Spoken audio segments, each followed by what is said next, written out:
Sócrates, Platão e Aristóteles, herdeiros dos primeiros filósofos, foram responsáveis por uma revolução no pensamento e, com isso, estabeleceram as bases de todo o pensamento ocidental. Até os dias atuais, compartilhamos pensamentos relacionados, de alguma forma, com esses três pensadores. Eles conseguiram mudar o foco da filosofia, reorganizar as ideias de outros filósofos e até conciliar diferentes impressões de mundo em uma nova proposta. Sócrates e o questionamento socrático, Platão e a divisão da realidade em dois mundos, Aristóteles e as potências da alma. Os chamados pré-socráticos preocupavam-se em explicar a origem e o funcionamento da natureza e do universo. Havia, no entanto, uma outra tendência de pensamento, denominada antropológica. Esse nome dá a entender que havia pensadores que se preocupavam mais em entender as pessoas e seus relacionamentos do que a natureza e o universo. Um grupo que representava essa tendência era o dos sofistas. Sofista significa sábio. Os sofistas foram um dos primeiros a defender uma educação voltada para o cidadão, ensinando arte, cultura, política e retórica. Antes disso, a educação era toda direcionada para a formação de guerreiros e atletas. Retórica é a arte do debate e da argumentação.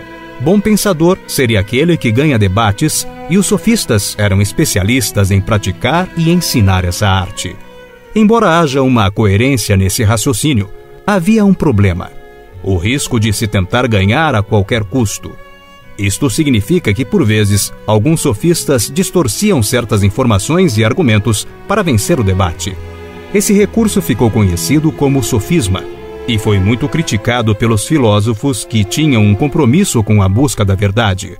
No entanto, essa não era uma atitude totalmente descompromissada, pois os sofistas realmente acreditavam que a verdade era relativa e jamais seria possível atingir uma verdade absoluta sobre as coisas. Portanto, o conhecimento era sempre temporário, relativo e inseguro para eles. Outro aspecto fortemente criticado era o fato de os sofistas darem aulas em troca de pagamento.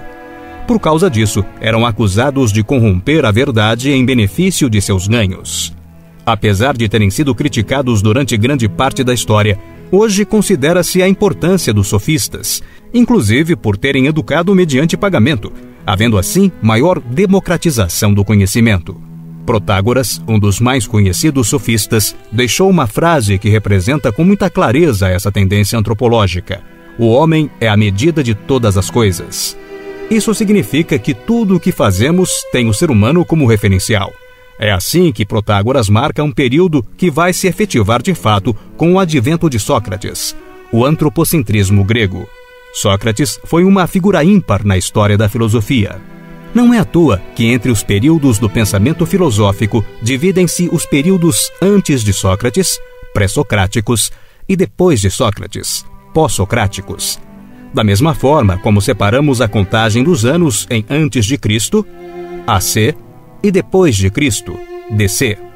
Aliás, Sócrates traz algumas semelhanças com a figura de Jesus Cristo. Também ensinava na praça, chamada de ágora, e seus discípulos não eram remunerados, não recebiam nenhuma espécie de pagamento. Nunca escreveu nada de próprio punho, mas teve as palavras eternizadas por seus seguidores, Platão e Xenofontes. Questionou a tradição e os governantes, acabou condenado à morte e foi executado publicamente. Depois dos sofistas, Sócrates leva a filosofia ao antropocentrismo, o que literalmente significa o homem no centro.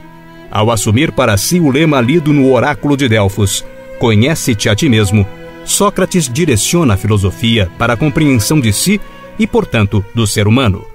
A busca sobre a verdade da natureza e do universo tornou-se uma busca da verdade sobre o próprio ser humano. O conhecimento de si é que seria o verdadeiro conhecimento.